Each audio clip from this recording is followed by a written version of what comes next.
beramo he rong mi thiam lim le van kir ko te o chua an thiam lim ti a avi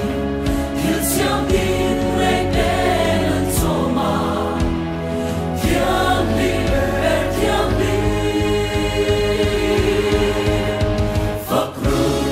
beram no chu lan chu ke na chu ro quy na choi moi na til ti ke na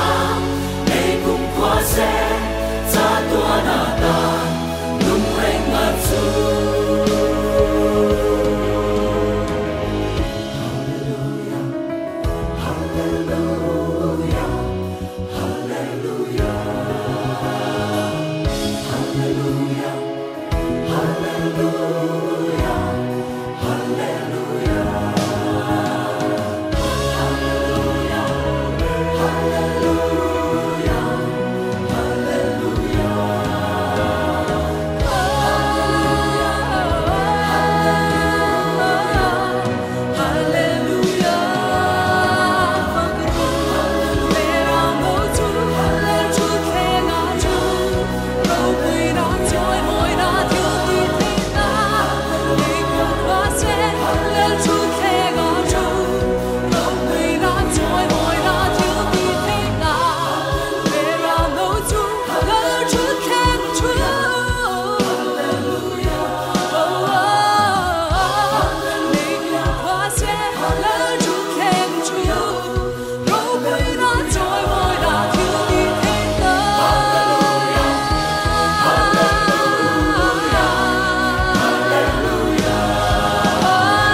cha tua